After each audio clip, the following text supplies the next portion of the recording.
and this project. I'm Sean Wilson, as Bambi said. I'm the Secretary for the Department of Transportation, and many of the projects that I have the pleasure of cutting the ribbon on, I've had some involvement in because I've been at the department for almost 12 years now. And so this project on LA 23 from Happy Jack to Port Sulphur isn't necessarily 12 years old, but I remember the processes getting to this point to have it, and there's so much more that we want to work to deliver for the citizens of this parish and this state. I will tell you, I am, as secretary, probably the luckiest secretary because I get to work very closely with the governor, and I'm one of the few departments that everybody agrees that we should be spending money on infrastructure. So all of them called my phone, and Chris is absolutely one of them. But I'm thankful to the governor and the legislature because they do work together with their commitment to improve Louisiana's multimodal infrastructure system. That's our roadways, our liquid highways, our rail system, aviation assets. And just this year alone, in the first year of this administration, we have spent over $190 million on infrastructure. Much of that was unexpected.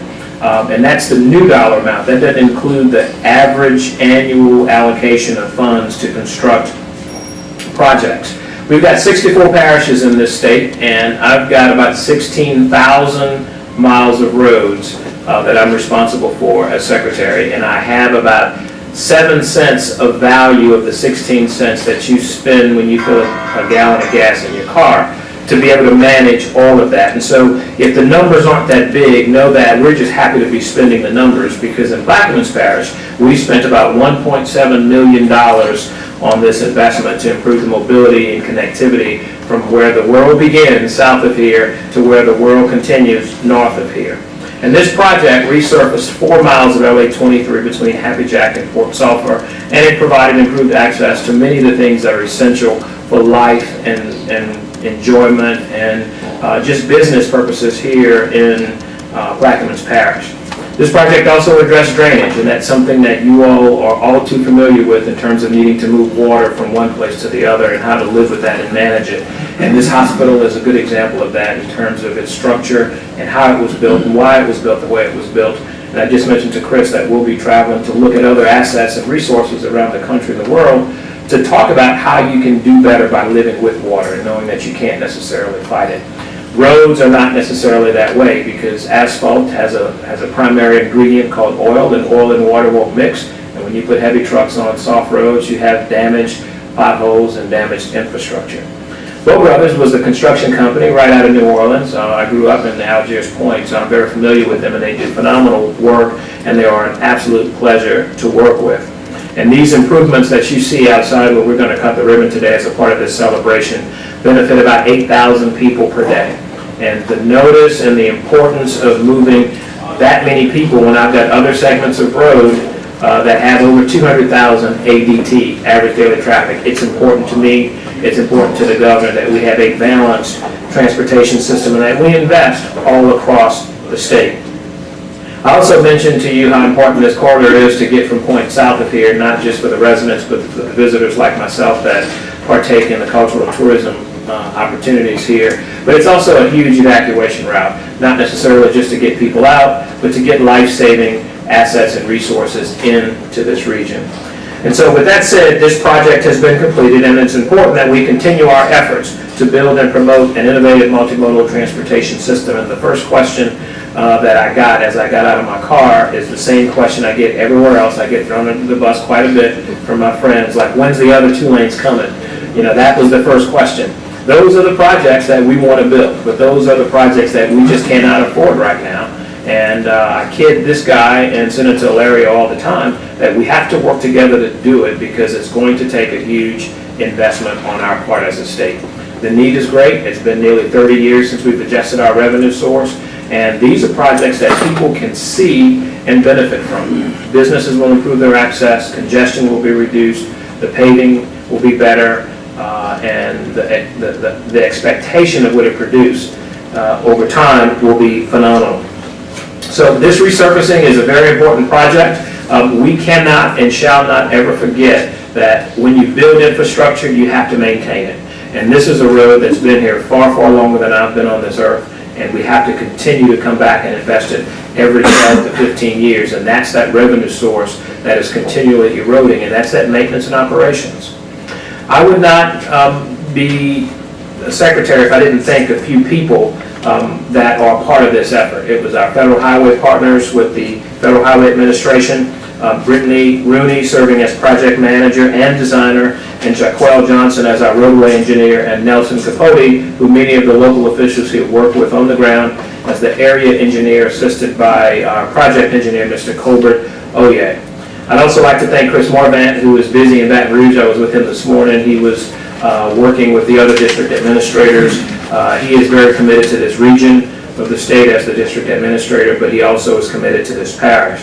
And then I'd like to thank the local leaders and the local officials, and so some of them that you're going to hear from in a little bit, for providing their support, because not many places do you have an opportunity to work with people and have a really collaborative and personable relationship where they understand our challenges, they express their concerns in a very appropriate way, and sometimes they push harder, and that's appropriate, and that's what's expected, but they understand the facts of the case, and so I really do appreciate it. And I can't say that about every legislator, and I can't say that about every senator, but we have some of the most cordial and noble gentlemen that serve us from this area, and they're very kind to my department, very kind to me, and I want you all to know that as the citizens who sent them there.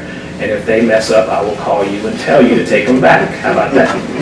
So, Senator Lario could not be with us today, but I'm sure he sends his regards.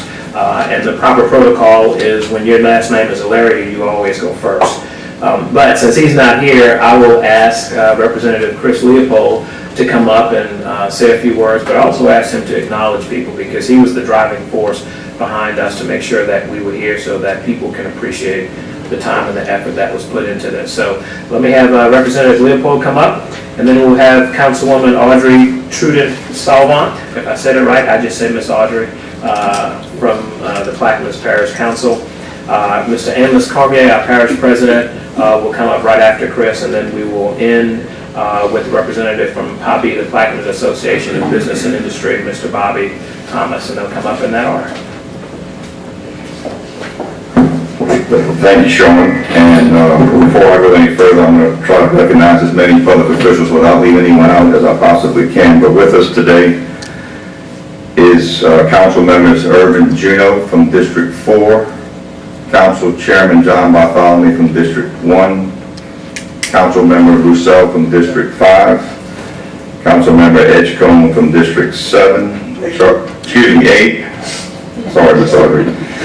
Charlie Bird, District 6, and I think that's all the council members that are here. And of course, Ms. Audrey Trufant, District 7. We also have our Sheriff, Gerald Turlich Jr., our Clerk of Court, Kim Turlich Vaughn, and we have several members of the hospital board that are here, Ms. Marinovich, Mr. Gode, Mr. Dale Adams, and I hope I'm not leaving anyone else from the hospital. Of course, Leslie Press, who was gracious enough to have us here, the director of the hospital. As we move forward with this project, before landing always does come up, and we decided to overlay the road because, as we know, the funds are short, and I'm very, very gracious to Secretary Wilson, not only for his presence, but recognizing the importance, because when you look at it from the roads traveled, it's a little challenging to justify it, but it's because of his acknowledgement of the importance of it that you can't necessarily measure in population the things we do in this parish that help the other parts of the state, the region, and the country. Those are the barometers which we must continue to use going forward. As you travel Highway 23 South, you can see some of the work we've done in the last 5 or 6 years. Beginning in Jesuit Bend, there was a major overlay there several years ago. We raised the road right south of there in the lower part of Alliance to Point Celeste. You see the work that the federal government is doing with the raising of the road in Happy Jack, and of course this road in section here. But I want you to know that the work to widen in 4-lane 23 is in process now. We had an intergovernmental agency transfer to help the parish of shortfall financing to continue the engineering to move that project forward. And with all the industry and industrial projects that are coming forward that have the basics such as roads is very, very important as we try to accommodate the the influx of people as we attract new industry and expand our tax base. So again, I want to thank all of y'all for coming today, thank the state, and as we move forward and continue to work together with our local officials as we try to make this place a better place to live, to work, and to raise our children, and to fish. Thank you.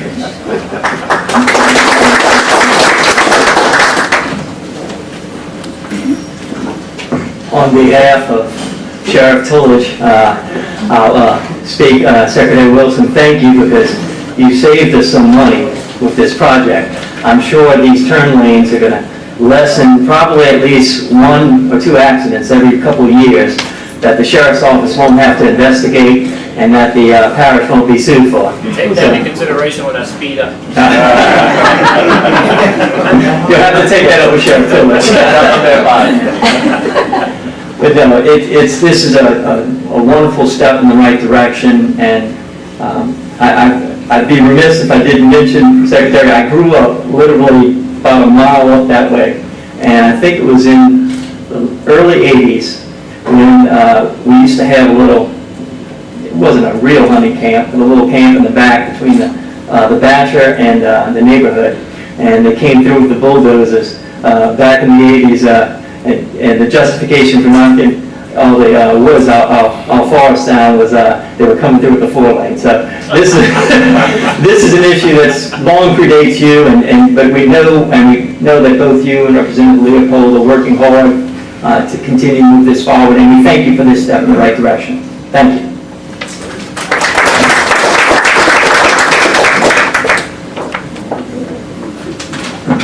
Good evening to everyone. And this is a great day. I'm getting to say this more so than not. You know, ribbon cutting on the East Bank a couple of months ago, and the hospital, not the hospital, the courthouse. So we're making a lot of advancement in the parish and restoring our Plaquemines Parish to what it was pre-Katrina. But this is a great day for me. This is a great day. This happens to be the district that I represent. So I'm just more than excited. I don't think my facial expression is saying, you know, what I'm really feeling right now. We have 3 turning lanes in Port Sulphur now, and all in my district. You know, that's historic. You know, 3 turning lanes.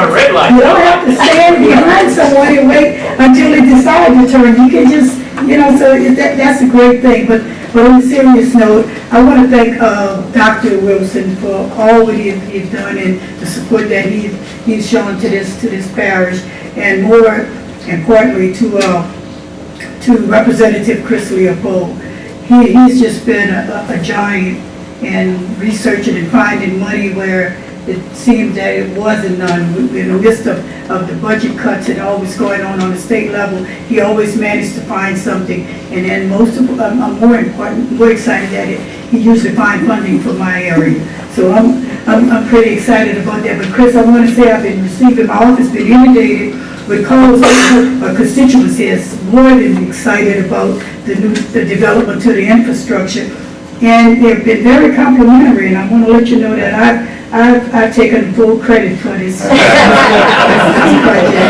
But I appreciate you all for coming out today, and I'm just more than excited. And I want to thank everybody that played a part into achieving bringing this project to reality. Thank you.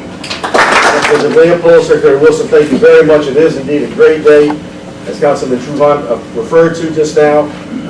And yes, both of y'all are right that we're looking at both ends, a lot of activity at both ends of the parish going on right now. Of course, Peters Road at the northern end of our parish, and what's going on with Baptiste Colette on the southern end. And that's why we need these infrastructure improvements made. Of course, we got major industry, we got Daybrook Industries, Venice Sport Complex, PHI, down in Boothville. So again, it's a tremendous day. We do look forward to the other 2 lanes coming. I like it as you can just take them off the shelves a minute. But we do look forward to it, and it's good to see everybody. Thank you very much. I forgot to recognize one other person here, Sandy Sanders with the Board of Plaquemines. Sandy, thank you for being here today. I was going to do that same thing and invite you all to join us outside as we cut the ribbon in a few few minutes, but I do want to echo what Ms. Audrey said, that you've got 3 turning lanes now, and as we look at Work Zone Safety Awareness Week that begins on Monday, we're doing a press conference tomorrow to talk about the 5 lives that were lost in Louisiana in a construction zone, and this is not one of them. So we're very appreciative of that, but our first goal is to help keep the travelers safe, but also the people whose offices are the roads, their workspace are the roads. And so we do want to share that, and because this is a multimodal community, when you look at the water, you look at rail, you look at all of the industry that you've got in the 18-wheelers, we have to be safe in this environment to be able to track those types of assets.